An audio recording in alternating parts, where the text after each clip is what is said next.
Welcome, Glink gamers from around the globe. You've dropped into the best place for Game Pass news. That's right, it's the Game Pass Tracker Show. This is episode 139, recorded live. Live, I tell you, February 8th. I'm Nick Metzger here with the best dang co-host a guy could ever have. That's right, it's the guy next to me, Mr. Sean Abbott. We're going to fill your brains with all the bits and bobs of Xbox, like, is Disney Fortnite next? Yes, please. I sure hope it is.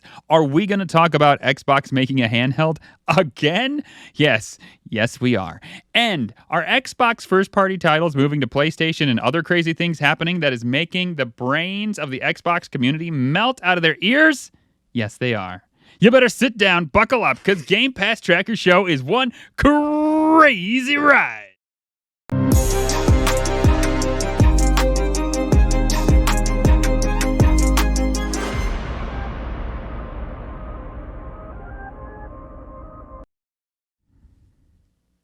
Hello and welcome, everybody. Welcome to the show where we don't speculate, we just go on great news.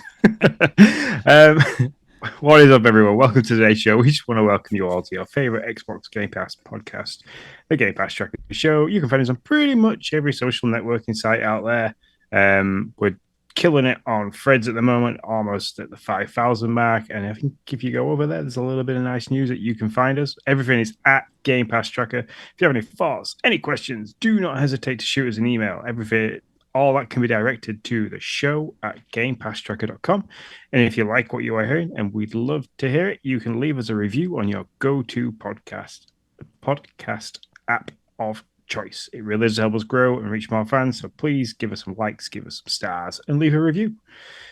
We wouldn't be a Game Pass show if we weren't going to be promoting the big daddy itself, Xbox Game Pass. If you love Game Pass, like I do, and like Nick does, you can, and you also love our show and you want to show us some support, you can head to the link in the description and you can sign up to Game Pass from the Xbox.com website. And not only will you be supporting us, the Game Pass Tracker Show, you'll also be signing up to the best gaming subscription going, which is Xbox Game Pass. You can sign up to whatever level you desire, be that PC Game Pass, Core, or Game Pass Ultimate.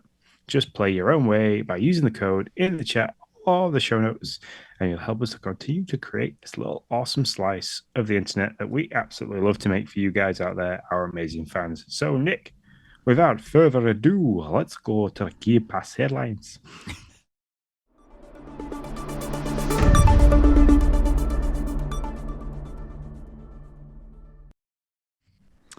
That was good. I love the ending. I was all there. I was all there for the ending. I do. Sean alluded to something I do want to make. I wrote that wrong. So it is rumors that Xbox first-party titles are moving to PlayStation and other crazy things. Those are rumors. So not yes, it's happening, but yes, Xbox community brains are melting out of ears about the rumors. So I do want to clear that up. Between Twitter and Facebook, or X, and Facebook, and other journalist outlets, it just went crazy. Yes. And it's going to continue to go crazy. Yes. And we're going to talk about that in our feature story a little bit more. But yeah, it's gone nuts. Yeah, I just wanted to clear it because when you said it, I was like, "Oh, that's true. I didn't actually say I didn't write that the right way." So that happens. Anyway, so Game Pass headlines is not where we talk about Xbox news. It's where we talk about all of the games coming to Game Pass right now. I'm trying to get Sean's thing going, but I'm not as good as Sean, so I just gotta, I gotta go with what I got. Out today. That's not today. It's Tuesday. Out Tuesday. Anuchard, out everywhere. The kingdom of Anuchard has fallen. Generations after the collapse, its surviving descendants have chosen you to become the bell wielder of the magical Audros bell. Go forth, battle monsters, solve puzzles, and restore Anuchard to its former skyward glory. I've put a little bit of time into this, and I will talk about it on the dashboard later on in this episode. Also, I failed to mention Friday, February 2nd, Persona 3 Reload came out. I know a lot of people are interested in that. So if you were super interested, probably playing it. But if you forgot that it was coming out, it is out, available now. Go play it. Train Sim World 4, available everywhere.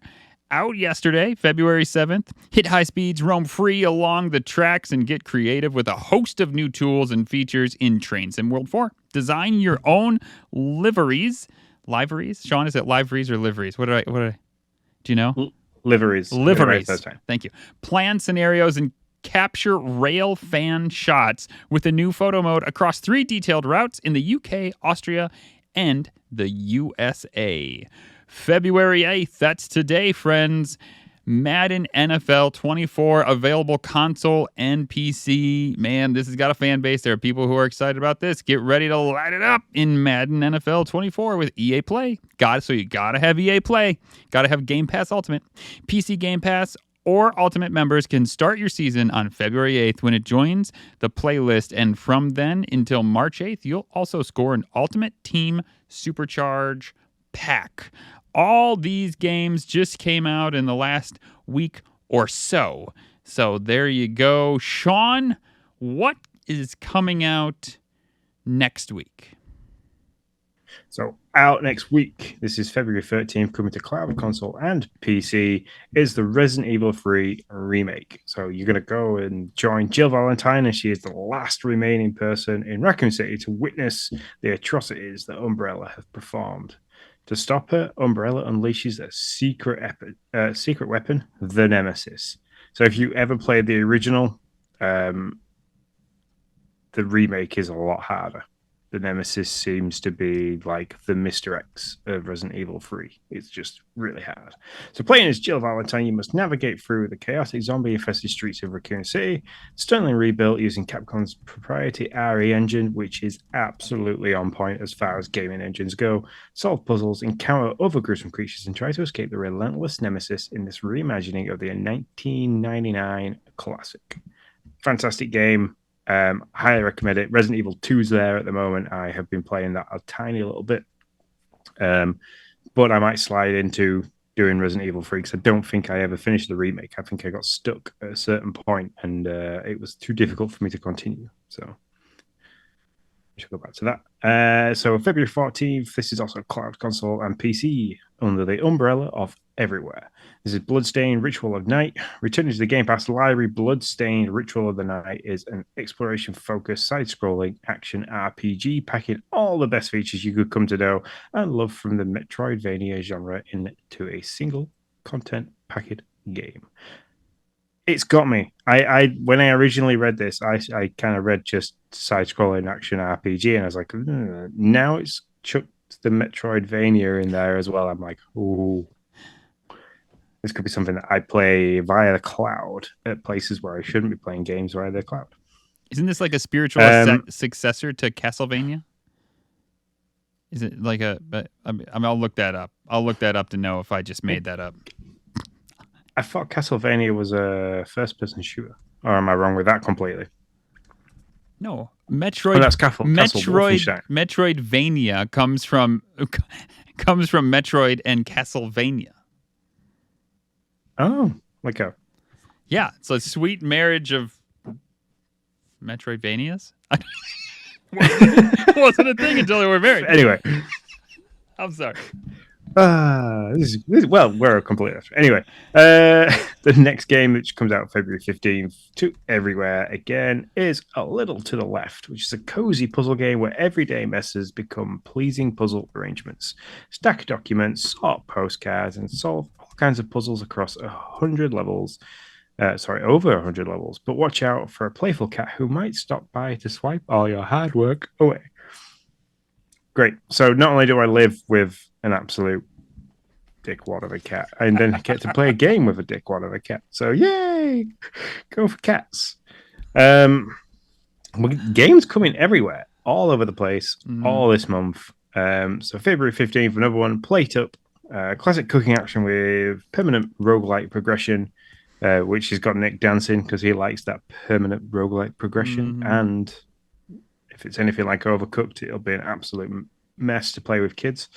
Cook and serve your dishes, design and decorate your restaurants, and expand your culinary kingdom with unlocks abilities and dishes in procedurally generated layouts. Take on the challenge solo or hire up to 3 friends. So I'm assuming this is going to be online multiplayer and couch co-op as well, which would be quite nice.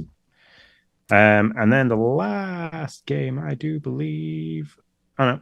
That's for you to talk about, not for me. And I will... So, yes, Bloodstained... Well, at least Bloodstained Curse of the Moon is a side-scrolling platformer that plays and looks similar to Castlevania.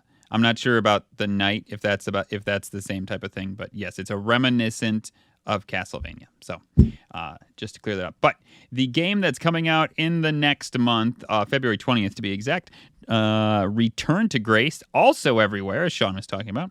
A daring space archaeologist has just unearthed the ancient resting place of a long-lost AI known as ChatGPT. No, I'm just kidding. I made that part up. That is not in there. Long-lost AI god known as Grace. Adventure with various fractured AI personalities as you uncover the great mystery of why she was shut down all those years ago in this first-person narrative adventure set in a visually stunning 60s retro sci-fi world. Whew. Okay, we got there. Yeah, sounds fun. So you can look towards that coming soon in the month ahead. And we also got games leaving. Sean, what's leaving? So leaving is 2 games on February 15th. So as we get the absolute plethora of games on February 15th, we also lose 2 games. So Galactic Civilizations 3, which I'm led to believe if you are a fan of the Civilizations style games, this is pretty much like that, but in space. Its description here is: what if one day humans woke up to find that they weren't alone in the galaxy? They make their way into space and discover other alien civilizations and their own histories and motivations looking to make a name for themselves. Choose your race. You can be a human, Dredgen, Altarian, and so many more, and lead your civilization into a golden age in one of the largest 4-time strategy games ever made. So, like I said, if you're a fan of Civilization, and you're also a fan of sci-fi style games, this is probably one for you. Seriously, that's and then huge. The other game that's also leaving February 15th is Opus Echo of Starsong. This is the Full Bloom edition, I believe, which is also available in the Xbox Store at the moment. So you can play this. It is a side-scrolling, like, text-driven style game with some mobile game kind of hints and stuff to it. It's very story-driven. It's quite well illustrated, is the word I could say. So it's very it's a nice-looking game. Yeah, it's got a good art style, is what you're saying. That's exactly what I'm trying to say, just in a really long, drawn-out way. It's all good. So asteroids emitting a sound known as a starsong have become the center of conflict for the immense power they hold. Determined to claim asteroids as of his own, a young man ventures out with a girl who can imitate the starsongs, lending her voice to unravel an ancient myth deep in the heart of space. Yeah, it's a very, very nice-looking game. Both of them leave February 15th. February 15th. And if you're interested in any of these, you have till that date to either beat them or, with your Game Pass subscription, if you can buy them for 25% off if you buy them before February 15th.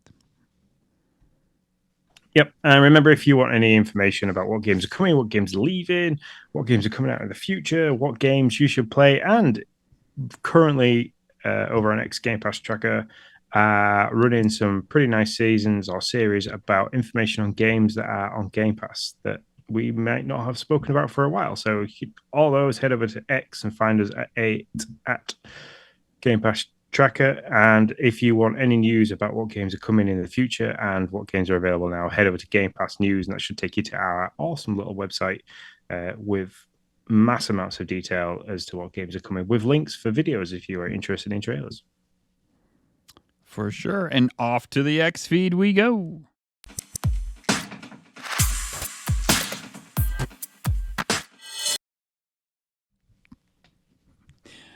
And the X feed is our top stories, folks. Our top stories. We got some stuff to talk about. FTC is concerned about Xbox's recent layoffs, sticking their nose back in the Microsoft. Well, I guess because technically, I don't really understand this, so I'm not gonna talk like I'm an expert here. But the FTC court is still kind of open, so it's like they got enough of a go to close the deal. I don't know what would happen if FTC was like, that was a bad deal. I don't know what happens at this point. I mean, how do you put that toothpaste back in the tube? But I guess because they still feel like they should have a say.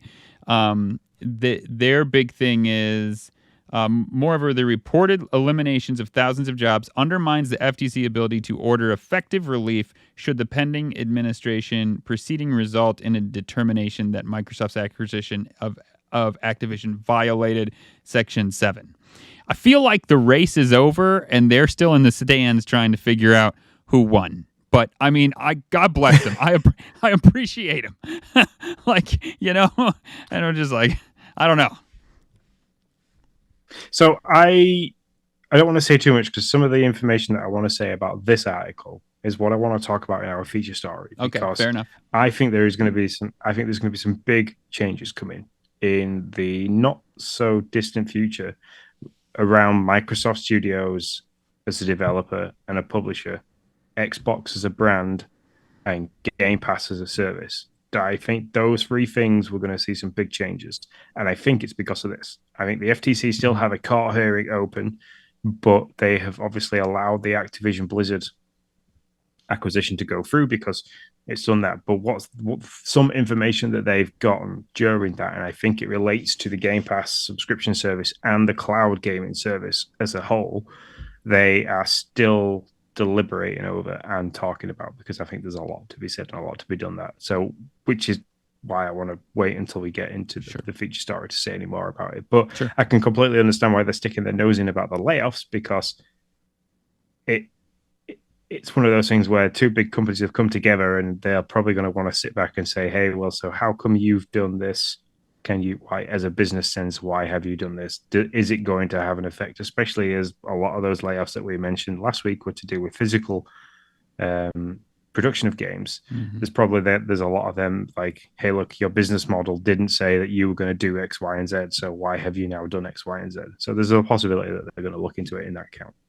Yeah, so the only thing that caught my eye in this article, because I kind of had an eye roll moment of like, oh my gosh, really? Like every time Microsoft or Xbox does something, is FTC gonna be like, well, see? So I was a little like, but this is the only part that caught my attention. Microsoft's recently reported plan to eliminate 1,900 jobs. This is the FTC talking in a press release, to eliminate 1,900 jobs in its video game division, including in its newly acquired Activision unit, contradicts the foregoing representations it made to the court. So, I mean, I don't know what those representations are, but if Xbox or Microsoft was like, yeah, we're going to keep them all on, everybody's got a job, don't worry about that, we're good. Well, I don't know if that holds legal merit, but it holds merit to me of like, oh, did you say one thing and do another? That's what the FTC is alluding to here. I don't have the actual words that Microsoft said or didn't say to either back that up or contradict what they're saying. But if that did happen, that would hold some merit to me, at least, to be like, okay, I get it. I get why there's like a little frustration here. Yeah, and rightly so. Yep. I mean, 1,900 people, that is a lot of jobs to disappear. So definitely. They're doing the right thing, and they've got people's obviously best interests at heart. FTC out there just to balls things up and kick ass and take names. They are there to make sure that people are treated fairly. What they've done is what they said they would do, and act accordingly. So yeah, Sean, I'm gonna let you take the next one. Forza Motorsport update. It is what's it all about? So we've seen a lot of updates. This is update number 6, which is coming March this year. I can't wait for this for the reasons I'm going to talk about, but also because we get the knowledge laugh track. So I went on there today thinking that update 5 was going to be out already, and it wasn't, because I couldn't play the track that I wanted to play. So what this one is doing is they're giving players freedom to equip the parts they want to install to a car, regardless of the car's level. So currently, as you're playing Forza, you go and purchase a new car. I'll take the 2021 Volkswagen Golf R, because that's one of the ones they use. So you go and purchase this car, and the entry price for it might be like 30,000 credits, something silly like that. Then what you're going to have to do is you're going to have to drive that car. So you're going to have to race it. You're going to have to drive it in online races. You can do it in free play where you just set up your own kind of races and stuff like. And you've got to constantly drive the car, and you've got to drive it well to gain XP. And you can level that car up, and you can take it all the way from level 1 to level 50. And when you get to level 50, you kind of unlock a showroom discount of 5%, which is applied to all future cars you purchase from the same manufacturer. So if you were then to go and purchase another car from Volkswagen, you'd have a 5% discount applied to the rest of the cars by the manufacturer. And you can stack those discounts up to 25% if you need to. But anyway, that comes away from what I'm saying. So what they're allowing you to do is you can purchase a car and then purchase open it. As soon as you purchase the car, it opens the door to be able to install any parts and modifications to that car that you want to add. So normally you'd have to drive the car. You'd unlock at level 5. You might have unlocked sports tires or something like that. You can skip that process and go straight to racing slicks and go to full racing circuit tires. But you have to purchase the car points for that.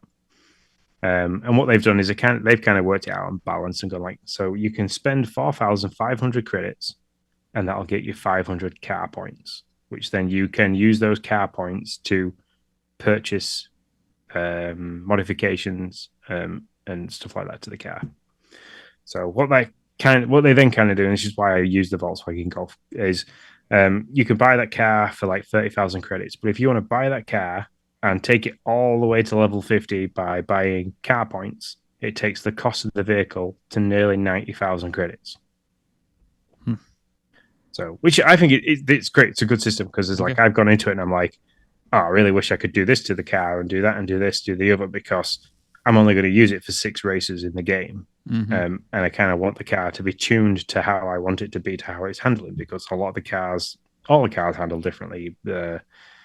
The American muscle cars are very rear end light, so you end up trying to put the power down, they end up sliding around all over the place. So you can get parts to install in the car that would affect that and make them more drivable and more fun to drive. Or for people who like to go out and do drifting, there's people who do Forza Motorsport, they just constantly try and drift around and stuff like that. They have to grind and work the car, drive the car to get to the point that they can do all the things that they want to do. So it's kind of giving them easy access to making the game more fun for them. And it's come at a really good time. The game's been out long enough for people that are racing sim fanatics to have been at it and done what they need to do. So for people that are wanting to come in to do a specific thing in the game, they can go and do that. So, and that's what the big update's about. And I think it's a great update. This is brilliant. This is giving more freedom, like they allude to do. It's giving more freedom to people to go and modify the cars how they want to do. Cool. So are they basically merging 2 updates into one? Because you said the other update's going to come too. We already spoke about the racetrack, the Nuremberg. Yeah, so I think we're going to get update 5 and then update 6 kind of at the same time. Okay, yeah. What's the title? Save me. What's the title so that people know that I don't just have some type of disease? Nuremberg Nordschleife. There it is. Thank you. I wasn't going to get there. So there you go. There's an update coming. And is there a time frame for that? Do they know? Or just out soon? Both just say March 2024. Okay. So. All right. So there you go. As soon as we get a time, a date or anything like that, I'm pretty sure that we'll have mentioned it over on X, or we might be able to talk about it in the podcast in a couple of weeks' time. Sure. Yeah. Sounds good. Next story: Disney plus Epic. Oh man, I'd be down for this. I've been Lego Fortniting it all day long. In addition to being a world-class games experience and interoperating with Fortnite, the new persistent universe will offer a multitude of opportunities for consumers to play, watch, shop, and engage with content, characters, and stories from Disney, Pixar, Marvel, Star Wars, Avatar, and more. Basically, Disney is wondering if they can get Epic to help them build a game connected to the Fortnite universe. Sounds a lot like Lego Fortnite to me. Almost exactly like Lego Fortnite. 1.5 billion investment. That's huge. Oh, yeah. Disney have invested $1.5 billion to acquire an equity stake in Epic Games. I wonder. Wow. How big that stake is. I mean, Epic's pretty huge, but I would still love to know how big that is. Epic Games CEO and founder Tim Sweeney mentioned how this would bring together the Disney and Fortnite communities, while Disney's experiences chairman Josh D'Amaro said it would enable Disney to bring together its incredible collection of stories in ways it could have only dreamed previously. Yeah, I mean, so I'll talk about it a little bit more on Dashboard. Lego Fortnite is great, y'all. I mean, it is just a lot of fun, and it's a lot. I've been playing it with my kids on the regular. Like, that's the only game we've been playing. And if I can play Disney Fortnite, and it's in the same little like free to play Epic store, that come on, like I'm all here. My kids would love it. I would love it. Like, give me the same open world, like craftiness. What was the game? What was the game that I got sucked into for like a few months? Disney Dreamworld Valley. Is that it? I think it is. Yeah, Dreamlight Valley. Dreamlight Valley. That's it. Yeah. Like give me Dreamlight Valley. But that game was good, but it sometimes didn't feel great. And Epic's really good about making games feel great. And I mean, so if you could get Disney involved with Epic and do that, which apparently not could, but are happening, I will be here for whatever they have to give me, for sure. So keep your eyes open. I mean, I'm interested to see how much of a stake they have and how big of a game this is going to be for 1.5 billion. It's a lot of pennies. That is. We have a perky news next. Ooh, I think I just popped my mic. We have perky news, new perks for the Game Pass deal. Let me see. There's actually quite a few. There's like 6 new ones here apparently. Naruto Next Generation Season 1. The Season 1 of that show is available as a perk from February 7th to March 7th. Xbox Game Pass Ultimate members in the US on console and PC. Mighty Doom. Yep. I think we talked about the Mighty Doom one. We did. I was a couple thinking weeks that. back. Yeah. Okay. The only 2 new ones I can see from here. Thanks. Save me. The Boruto one that you just mentioned, which is US only from February 7th, and the Paramount Plus 30-day free trial.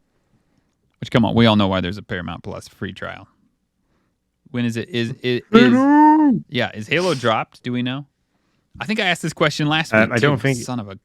I can't remember shit for nothing. Don't think it has dropped yet, but this ties in well.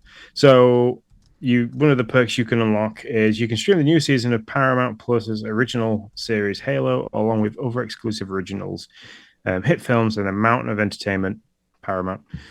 Claim your 30-day free trial now, which is only valid for people with a new Paramount Plus subscription. So if you want to unlock this, Xbox users out there, you have to use a new email address to subscribe. You then use your redemption code. Today. Do that, because otherwise it won't work.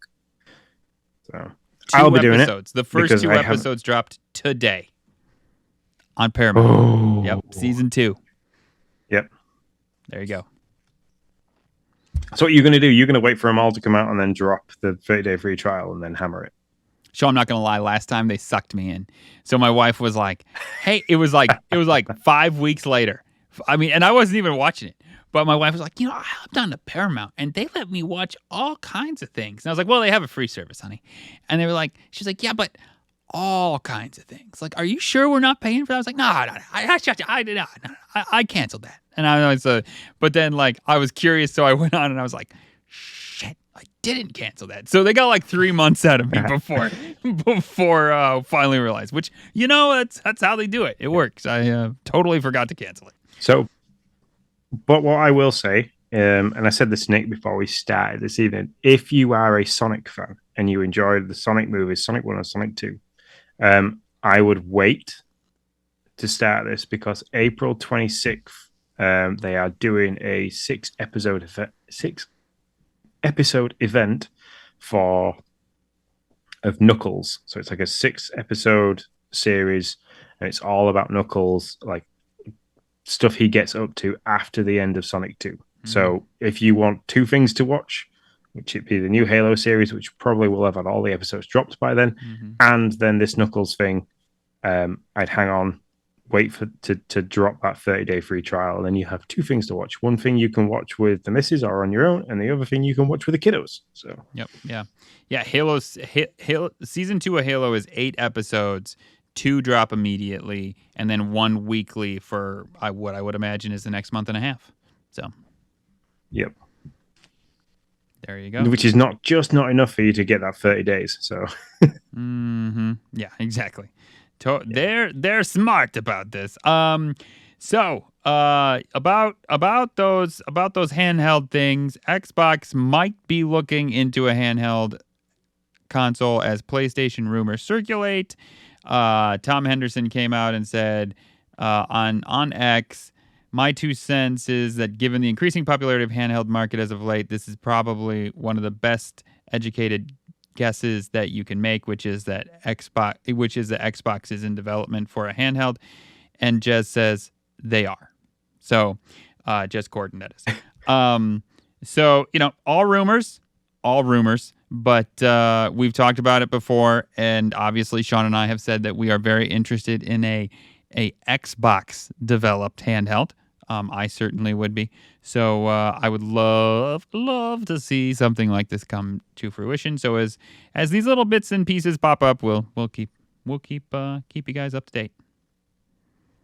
Yeah, they definitely they did the right thing skipping the VR stuff and not chasing that. So I'd say the handheld market is definitely the right direction to go. Yeah, it sucked me right in. It stopped me from having to take an Xbox controller anywhere I go to want to play games where I shouldn't be playing games. So. Yeah, no, they definitely did. Zuckerberg's billions of dollars black hole for the metaverse is a testament to their good decision to not follow that mess. But who knows? Maybe it'll be the spark of something that actually does end up taking off. What's the news bulletin with Palworld, Sean? What's the updates? Anything we need to know about? There is an update, and being the representative for Game Pass Tracker, who has absolutely hammered Palworld for the last week again, they're fixing some major issues. One that I haven't hit yet, but some that I have seen happen. So they're fixing an issue where the game would always crash and save data would be corrupted. The total number of pals captured by the guild reached approximately 7,000. If you have captured 7,000 pals, kudos to you, because that takes some doing. Unless you capture in like 7,000 like lamballs and stuff like that, then and chickpeas. Because I literally just farm them now for wool and meat. I'll talk about it a bit more, but I've unlocked mechanical weapons. Nice. Yeah, no, I'm interested in the dashboard to hear. And I have a squirrel. And I have a squirrel that can ride on my shoulders with a machine gun. So, it's cool.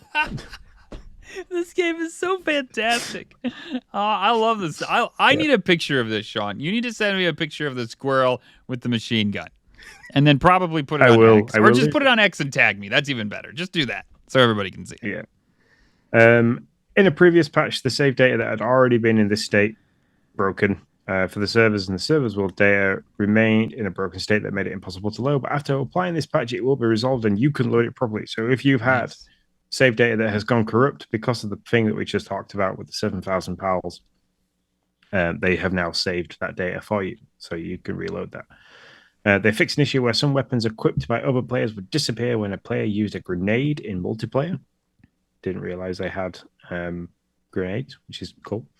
And fixed an issue where, although the display capture probability increased when the capture power was strengthened by a lift monk, which is the squirrel that I'm talking about, effigy, the capture probability did not actually increase at all due to an internal processing bug, which is the one that I have seen. I have found enough of these effigies to increase my capture power, and nothing seemed to be improving. So okay, I'm happy for that. They've done that. They've done some base related fixes, where fixing an issue where if a pal was manually assigned to a breeding farm it decided it would go to sleep and not wake up forever. It would just sleep. You know, if I was assigned to a 'cause breeding farm, I'd probably just go to sleep too. So there you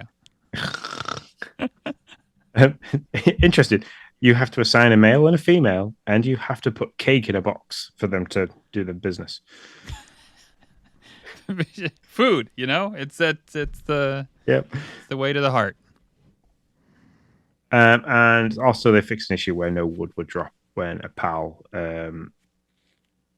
has chopped down a tree. So there's that one. And then other issues is that they implemented countermeasures against some cheats and exploits. So if you're doing the thing where people were making hundreds and hundreds of power balls and then using a glitch where they could bounce themselves into the sky and then throw hundreds of power balls really, really quickly, or power spheres, sorry, really, really quickly. And just it would just capture like tons of pals in one go. This is fantastic. God bless people. They're ingenious, I tell you. Absolutely ingenious. Yeah. So there you go. That's our news bulletins, folks. Now on to the feature story, the one we've been talking about. Is Microsoft giving PlayStation some of their titles? What's going to come out in next week's not rumored. Phil said it was coming out. I don't know. Update. What do you think, man? Start us off. Lots of stuff here.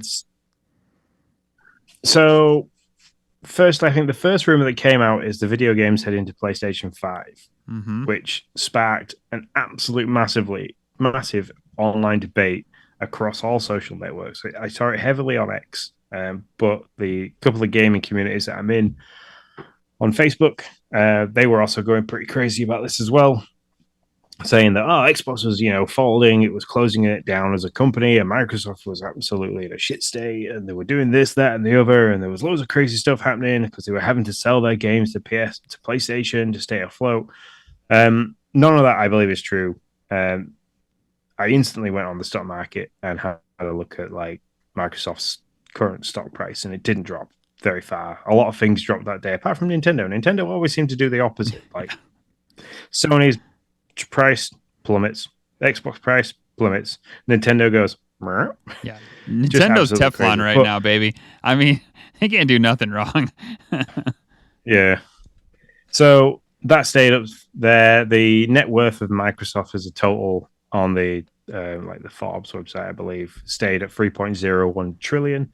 So to me, if a company was going to fall or fold, the stock price had absolutely just be dire because people were selling before. They lost too much money, and the net worth of the company would probably fall along with that because it's all related to money held in stocks and stuff like that, as well as assets and basically how powerful your company is within the trading world.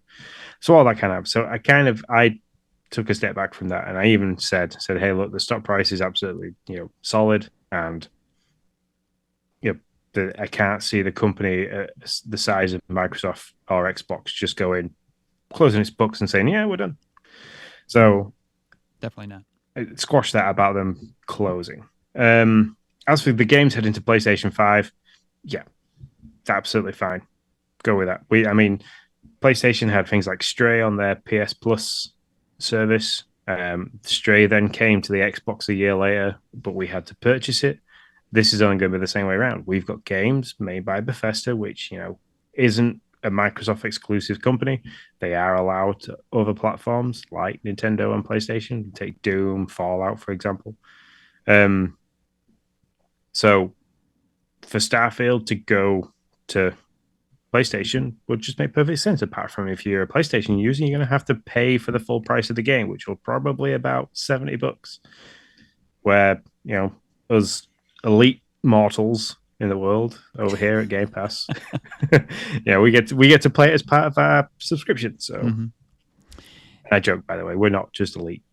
We're more invested in a really good gaming subscription. That's such a nice spin. Sorry, I like to throw fire on things. That is such a nice spin to the same thing. Way to say the same thing, but in a nicer way. Yeah. So I mean, yeah, no, Xbox isn't closing, but they are a company, right? They're a company, and companies like to make money. And so Yes. if they can take Starfield, which is now, been out for a while, not that long really, but like 6 months or something like that, right? Like around 6 months. And they can now give it to PlayStation.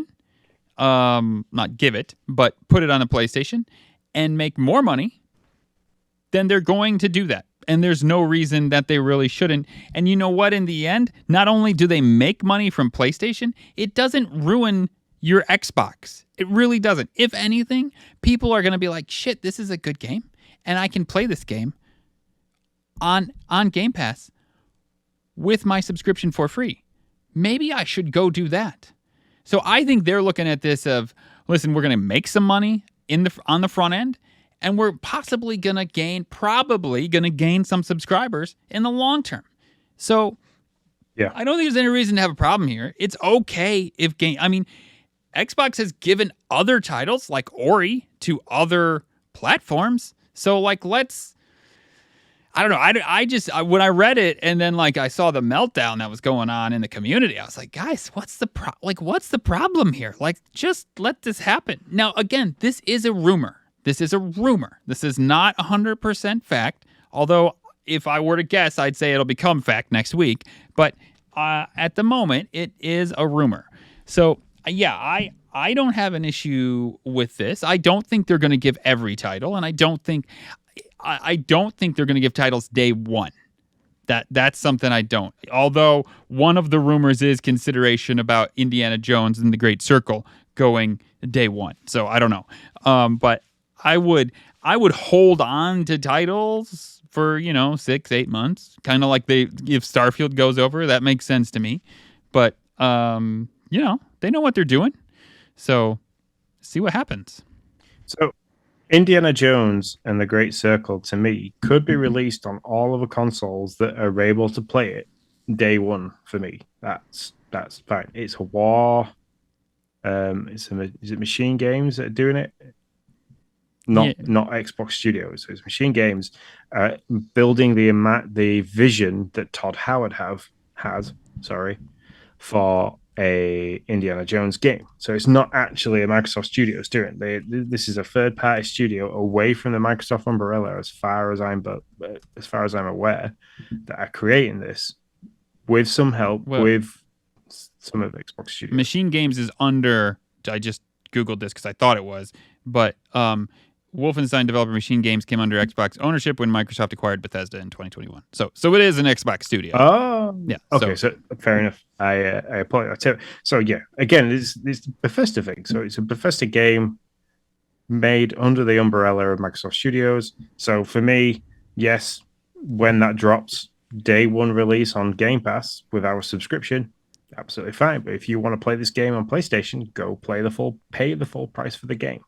There you go. You could still play it, but Bethesda and obviously Microsoft Studios as a corporate umbrella will still make money from you playing that game on the PlayStation. It's not like it's just going to Sony for Sony to own the IP to make the money.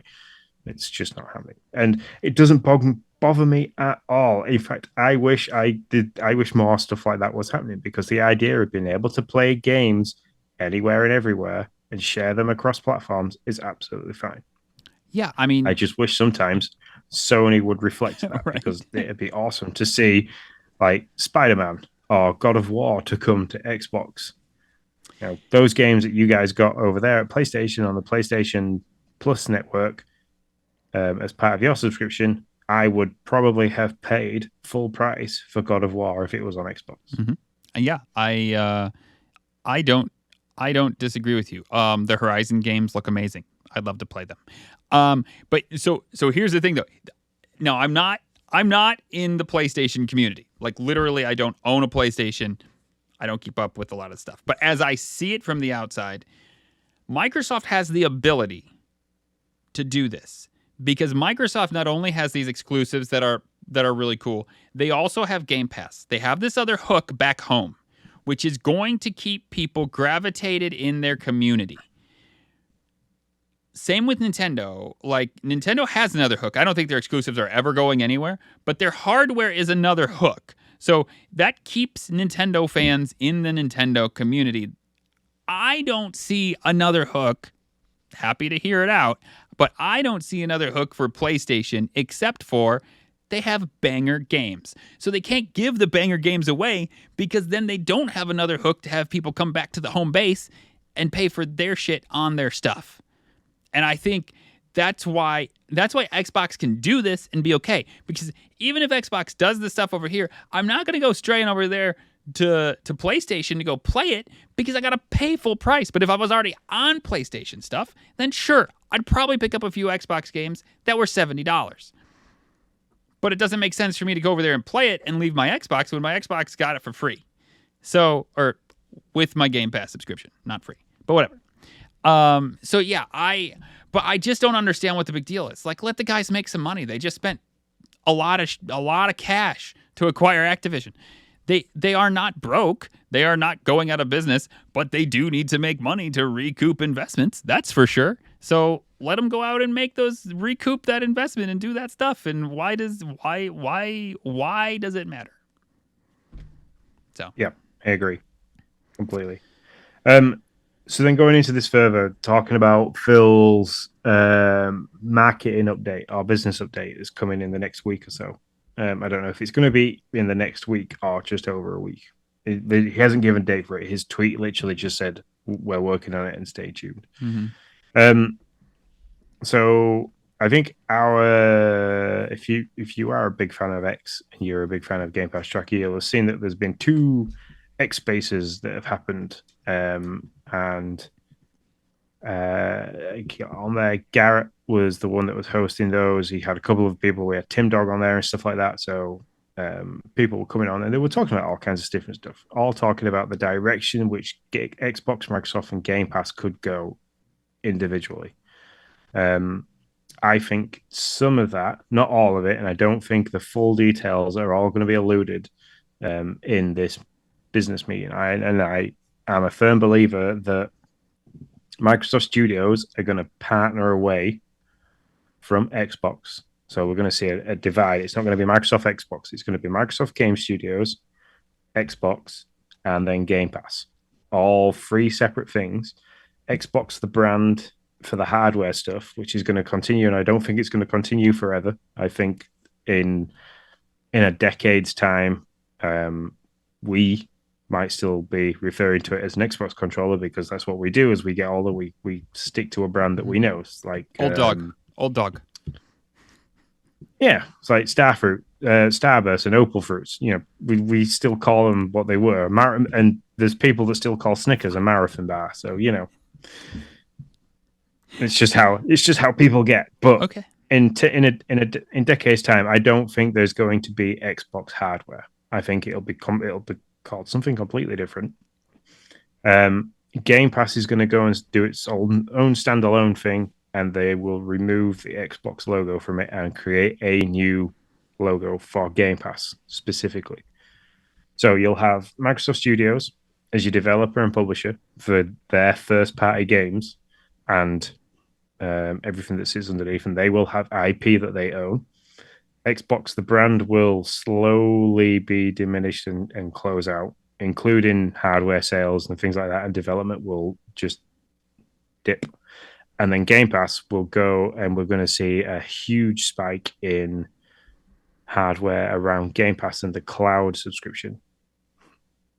Now, that's the way I think it's going to go. I think it's going to be loosely outlined in the business meeting that he's going to talk about and all the way it's going to go, because that talk about Xbox Studio games being able to go to other places like PlayStation 5. So your publisher developer is now allowing those titles to move away from the Xbox brand and go to other places like Nintendo and Sony and Steam even. So you might be able to purchase, because you can buy Starfield on Steam. So why can't you buy it on PlayStation? So it's good. That's what's going to happen for me. That's what anything is going to happen. And I think Garrett touched on this quite a bit with a few other people in the X space. So, and he knows a lot more about that than I do because we had a chat, me and Garrett, the other day before we were talking about stuff to do with the podcast and going forward. And Garrett Atkins like, is our fearless leader of Game Pass Tracker, just so that everybody's up to date who's listening. So there you go. Keep going. Yeah. Really nice guy. Has some awesome stuff floating around his head in terms of like where he thinks Xbox is going to go, and a lot of it makes perfect sense. So go listen to the X Spaces, wrap your brain around what he talks about with everybody. But yeah, I think there's going to be some big changes going to come, and these changes aren't things that Microsoft or Xbox have kind of sat there and gone, knee jerk, let's go this way. Game Pass has been around since 2017. They have been working on it. They have developed servers based around it. They have built the cloud gaming thing. They have gone and they've built the studios to support Game Pass to make great games, for it to come to things day one, to get more people in on a subscription service. They know what they're doing. They have been building this for a very long time.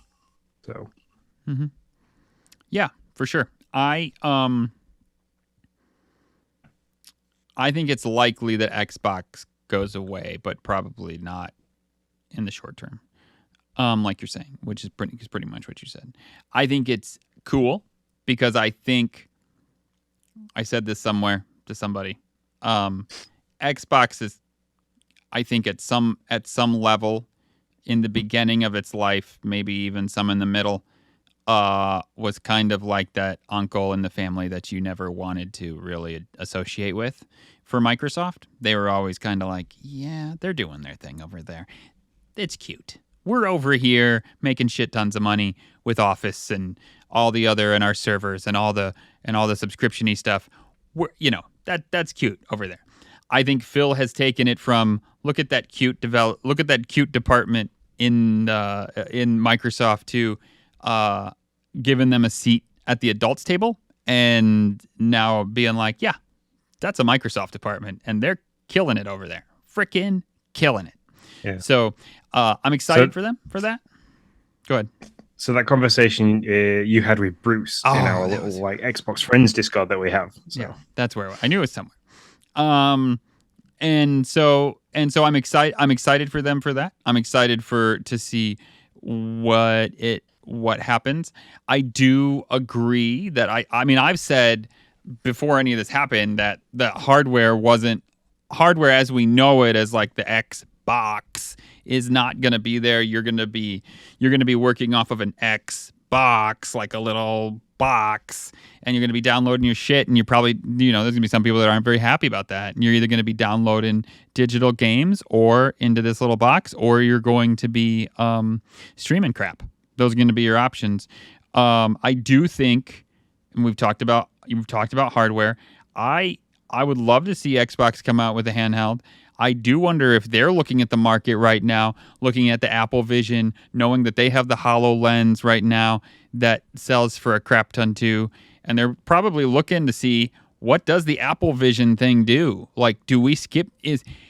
You got to be looking to the future. Is handheld still the future, or are we going to skip that for a new wearable device where we're really talking like FPV, AR type of reality, and move on to that? But as we've said, they were smart to skip the VR because Sony jumped in, and they have a pretty, as I understand it, they have a pretty sweet rig, but it's never been like a huge money maker for them. The Quest, the is it the Quest now? Is that what it's called? The thing you have? Yeah. The Quest is doing pretty good. Probably the most commercially consumer successful product for the VR that I know of, at least.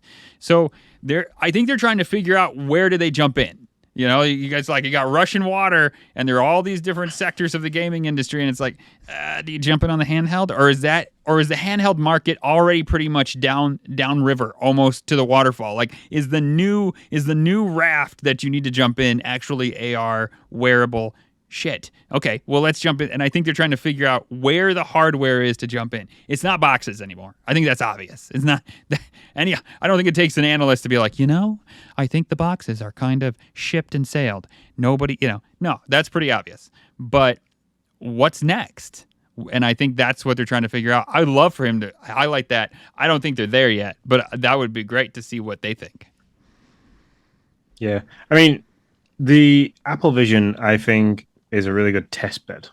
So I believe like you can get on the cloud gaming thing via your phone using the web browser on Safari. You save it to your home screen, and you can use your phone to get on it like that.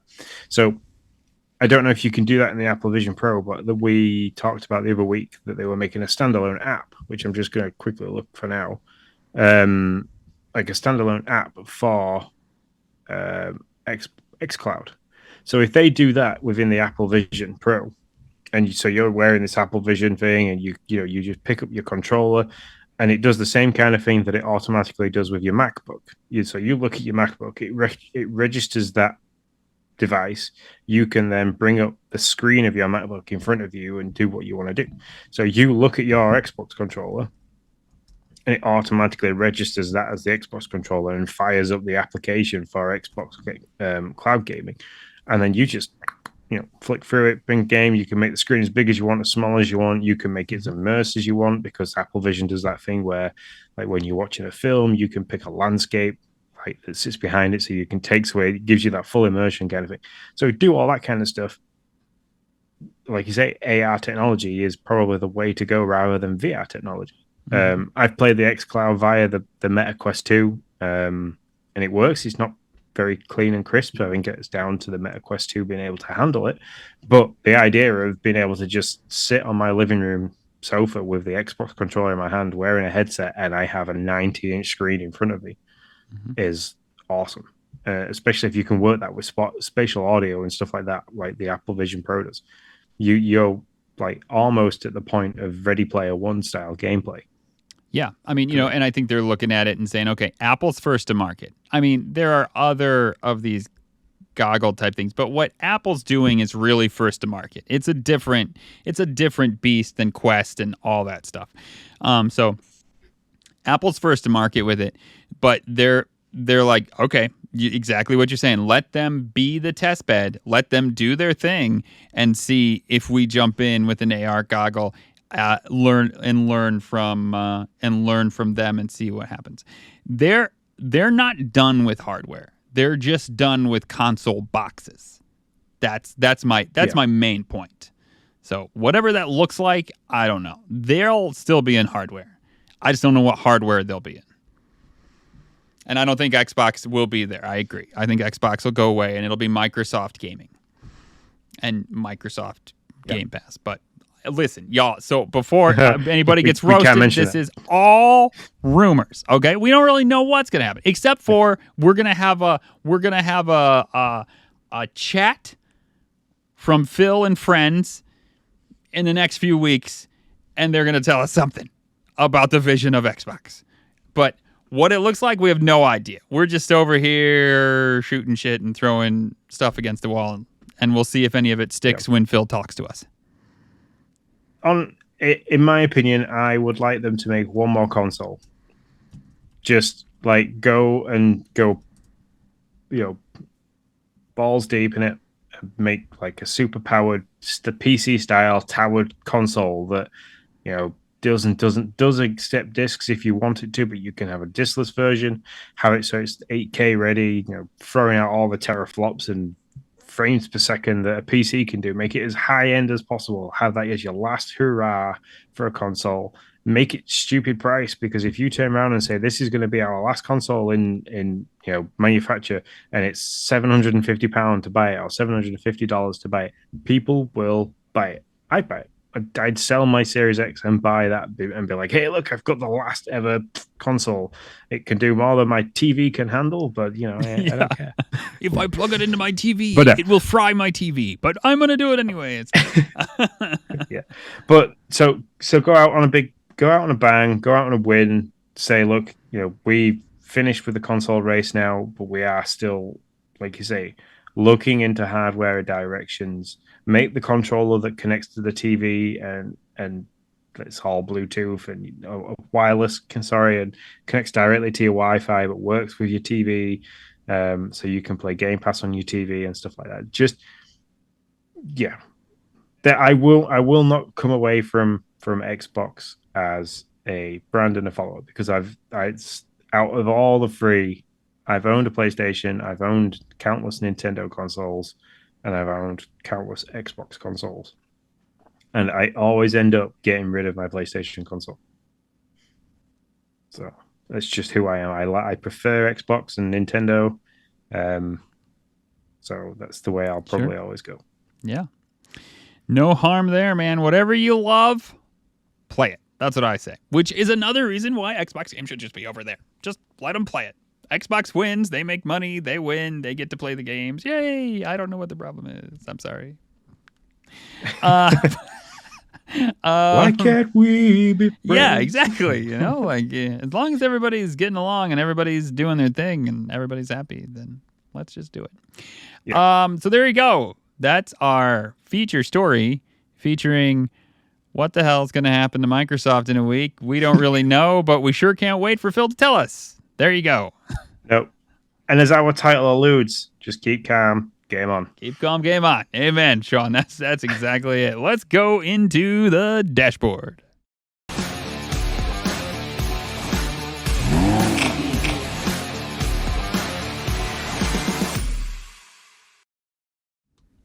The dashboard is where we talk about games we are playing and games we will be playing shortly or are on our docket to play. Sean, what have you been playing?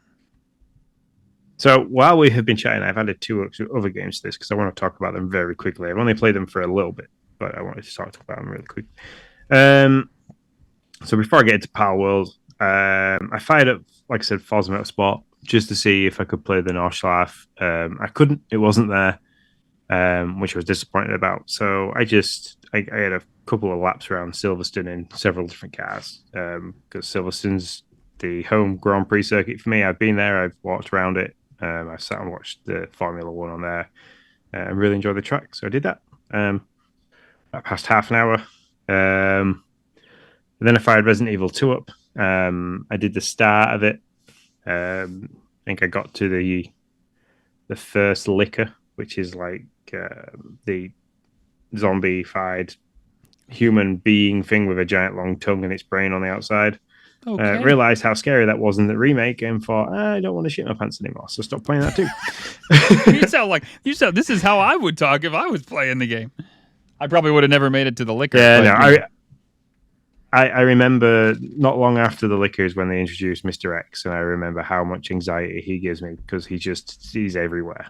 Like, and you can't kill him very easily. So Gotcha. I came away from that and thought, I know what I'm going to do. I'm going to go back to my nice, peaceful slave camp in Palworld and do what I need to do. So, but no, I played Palworld. I played for 2 days in a row now, and I must have done at least 4 hours each day. I love this game. I don't know quite why I love it because everybody I talk to are like, I don't get why you're so interested in this game and why it's captured you so much. I think it's a combination of I don't know what the fuck I'm doing most of the time in the game, and there seems to be constant progression. Always progression. So I'm always moving further through the map. I'm always finding new pals I haven't yet got, or lucky pals, which are like the giant version of a small pal that is really shiny. So I always want to catch them. And constantly like upgrading the base and stuff like that, and having them build different things, unlock different things. It's just constant progression throughout it, which they've done really well. Like in-game preview, they have kind of made it so that you feel like you're always doing something. There's always something unlocked, even though you aren't actually moving far through the game, or you don't actually have an objective to get to. So, I enjoyed that. I caught one of the giant mammoth elephant things. Yeah, you did. I didn't do that by myself. I was just exploring the map and I came across a syndicate thug kind of base, and they were all attacking it on the outside. So I kind of like stood inside their base and watched them attack this thing and get it all the way down to almost like no health. and then threw a mega ball, a mega sphere, and I was like, "Yay! I caught it! Woo!" And then I got rid of all the thugs. That's fantastic. I love that story. Yeah, I love it when you can do stuff like was, that in a game. That's cool. Yeah, absolute opportunist moment. I came across another one today. Exact same thing, different base, but the same kind of scenario. But the mammoth was too powerful, and it took everybody out, and then came after me. So I ran away and screamed with my tiny little squirrel on my shoulders. Now, do you have to go and can you like go and heal your pals, or do they die? Like, so yeah, it's very much like Pokemon. what? You take them back to your base, and you put them in your pal box, and they and they recuperate and come back. So you can craft a meat cleaver, and Okay. the emotes, you can do different emotes. So if you press down on the right analog stick, it brings up a menu. You can command your pals, or you can pet them, feed them, or then dance and do weird stuff. If you have the meat cleaver equipped, the pet feature disappears and butcher feature appears, and you can butcher your pals. And if you butcher your pals, they're gone forever, but you reap some benefits. I haven't done that yet. I haven't got the heart to butcher my pals, so they all work so hard. And is there a name feature? I'm surprised if there's not. I feel like that would make the thing that I've played it for so long, and the thing I noticed today is when a pal escapes out of the pal sphere, so you haven't dropped its health enough or anything like that. It says it says the name of the pal, the level that it's at. It says escape from the pal sphere, the cheeky bastard. Really? That's awesome. Yeah. That kind of pops up as a prompt on the screen, and I didn't realize it at first. I just kept seeing that it had broke out of the pal sphere, and I read the last word, and I was like, really? They allow it to say cheeky bastard? So, well, you can enslave. You're playing that with kiddos, so yeah, that's a fair point, though, Sean. Yeah, you're right. Playing with kiddos, watch out. If you're playing that with kiddos, just watch out for that. But yeah, the lift monk, the squirrel, you can create saddles and gloves so you can handle or ride or hold on to your pals.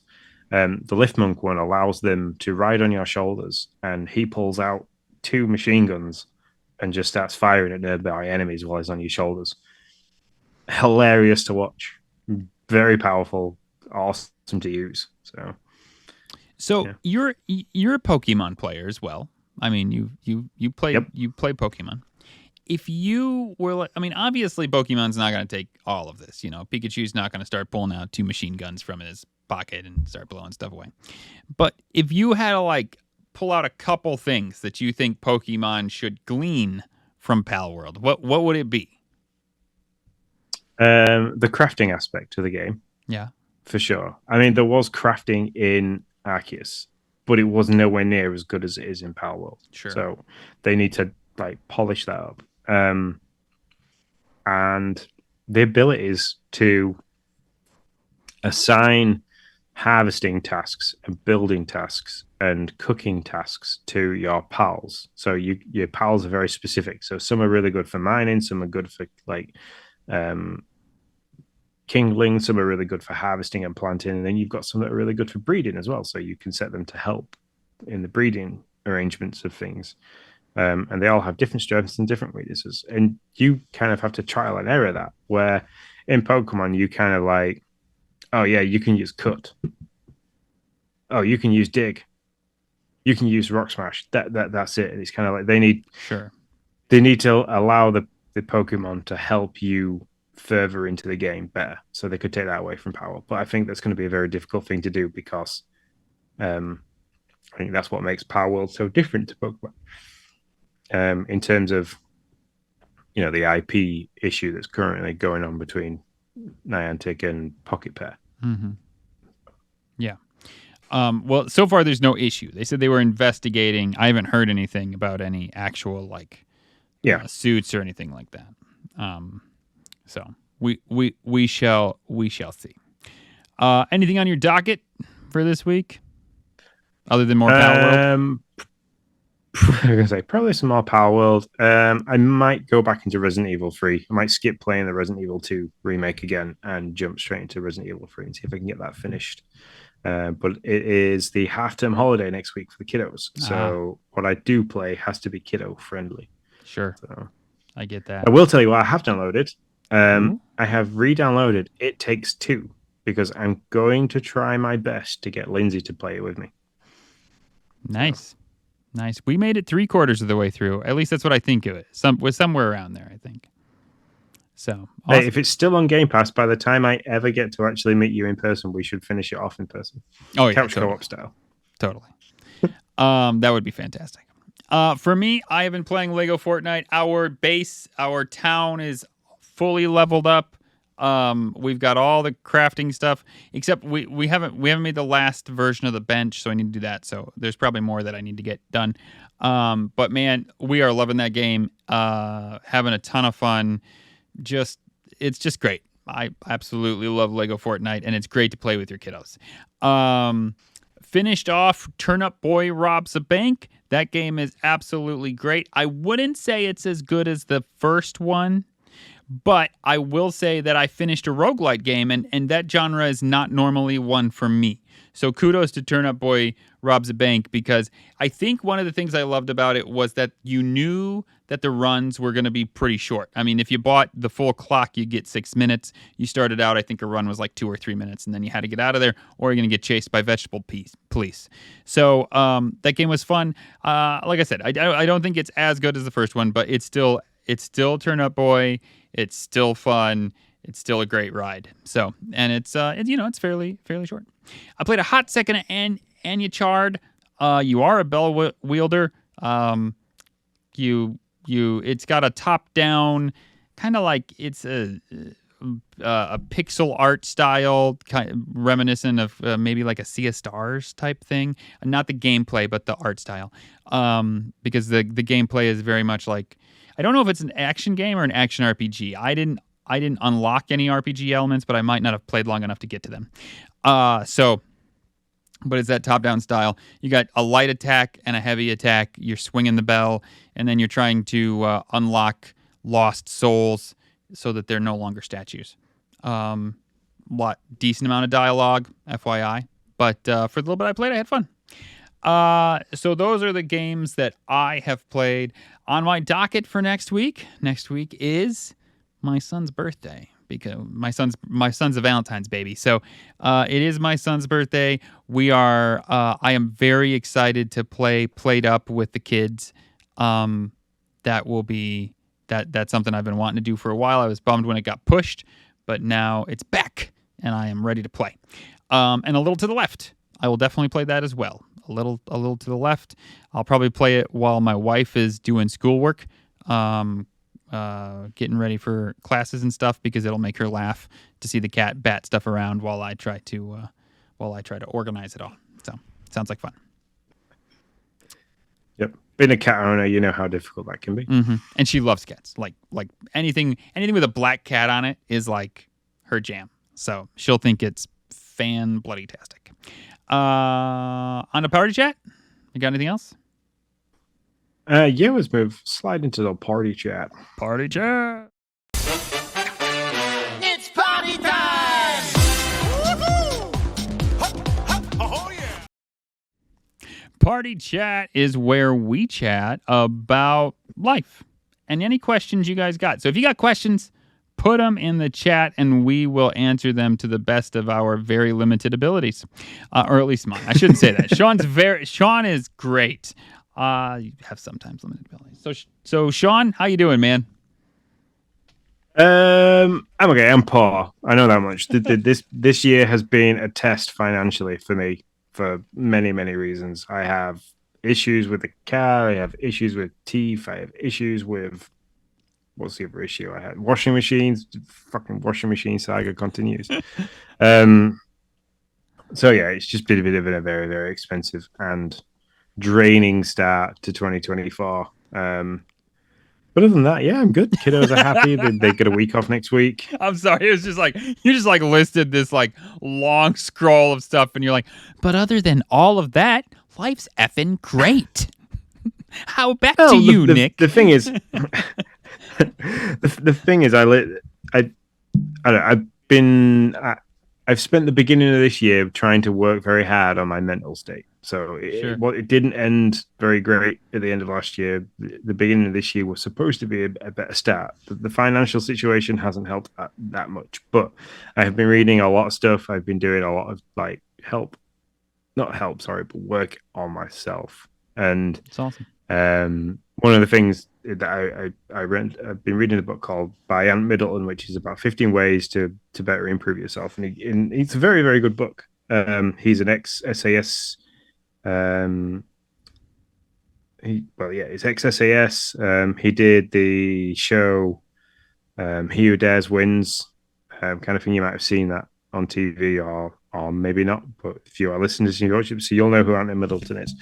And one of the things he hits on is that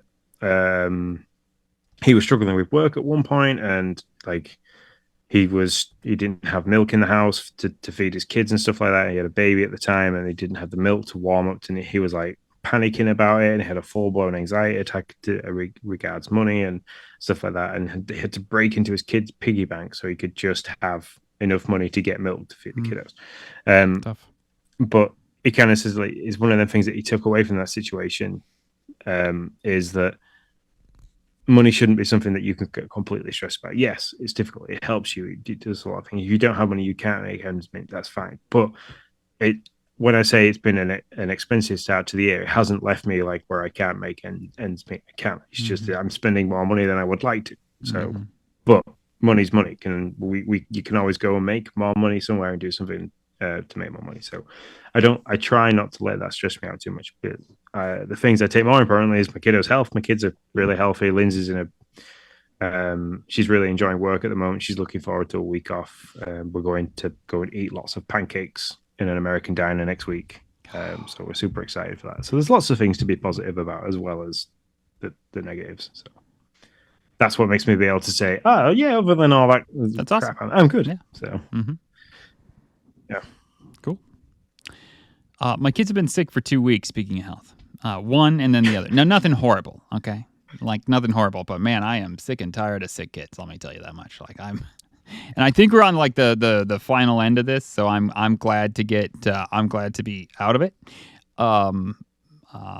Because you know who's the worst is my son. My son, I feel sorry. Whoever my son marries, I feel sorry. I mean, he is the biggest sick baby in the world. Like, my daughter's like, I don't know, Dad, I'm okay. And I'm like, I'm like, sis, you got 103.5 fever. Like, you're not okay. You're sick. Noah's like, he's like, oh, yeah, screw this. I'm going to run around. Yeah. Noah's like, I'm dying. And I'm like, I take his temperature. It's like, it's 100. I'm like, okay, you do have a fever. I was like, but can we just like dial it down a little bit? Okay. I mean, like, I love you. I know you don't feel great. I get it. But anyways, so it's been a real thing. Thanks, Nathan, for subscribing. Also, thanks to we had a bunch of followers, and so Polaris Strider, Boozy Boys Gaming, which I really love, followed us. Markbox, and then so Melanie Herman, Tater Johns, that's a good name. Alexandre Tremblay.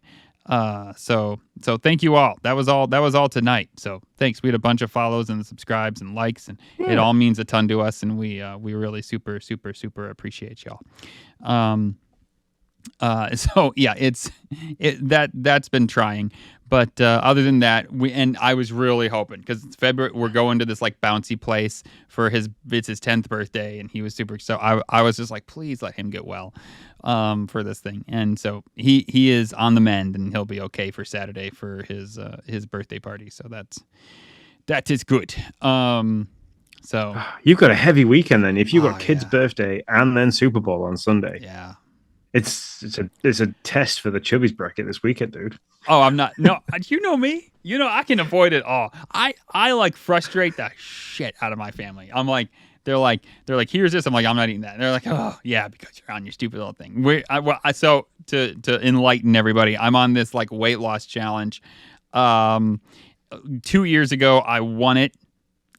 This year, I don't think I'm gonna win it, but I'm still down by like 7% or something like that. 6% maybe. I don't Wow. know. That's Like impressive. So like 14 pounds. You're down to 206 now then, or nearabouts. 204. 204 something or other. Yeah. Wow. Yeah. Okay, last week you were like busting your balls about 207 and not being able to break that. So now being down to 203 is impressive. Yeah.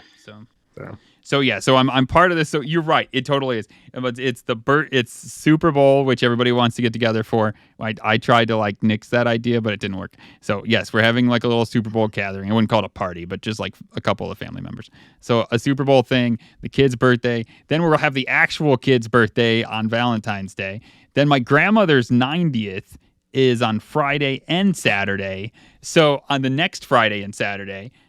So yeah, it's just like a food-a-palooza, and I somehow am gonna have to like dodge and weave all of these cakes and everything else that's coming out. So, but I'll do my best, and we'll see what happens. But I'll keep you up to date. Well, if it's any help, we're doing something for Super Bowl on Sunday as well. We have our food planned, and last week we asked about food things. Mm-hmm. So Lindsay's doing pulled pork sliders. Oh, good. She's doing like a chili with nachos. And I've asked if she can get me a couple of bratwurst sausages to put in buns so I can put the chili on top with cheese and make myself a chili dog. I've never had a chili dog, so I'm going to have it at home while watching the Super Bowl. Nice. That sounds. Now I'm not gonna lie. Chili with a bratwurst isn't something. Normally, it's just like a regular hot dog. Is a hot dog like a bratwurst for you, or? No, I did say hot dogs originally. Then I remembered how much reclaimed meat is in a hot dog, and I was like, I like bratwursts better. You can grill them, and they're a lot nicer. Mm-hmm. So I thought I'd go for a lavish chili dog. Mm-hmm. That's fair. Yeah. So that I can't wait to. I need pictures of your Super Bowl spread for sure, and I will send you a picture of all the food that I'm not eating. Lindsay and Jay have Kansas City Chief T-shirts. What? Man, that's amazing. I know. I'm going to be sat there in my Super Mario joggers and quite possibly my Marvel hoodie. I love it. Because it'll be really cold in the house by 11:30 at night. So, yeah. I love it. Yeah, I'm rooting. No offense, I'm rooting for the 49ers, not because I love them over the Chiefs, but whenever there's two teams that I really don't care about or I don't have an affiliation with, I just go with the one that's like won the least or that's not won in the longest amount of time. So that happens to be the 49ers. So rooting for them. I think they follow him. They follow him for the brothers that are playing in the Kansas City Chiefs. And I think Lindsay says she likes their mum. So that's another reason why she's following them. There you go. So, hey, everyone's got their reason. But for me, I want to watch it because I just want to see. I've never really sat and watched the whole game, so it'd be interesting to see what it's like. Well, if you have any questions, hit me up. I'll try to answer them best I can. For sure. All right. Is that a show? That is a show. We're an hour and 25. So we've gone long this week. Not by much, but we've gone long.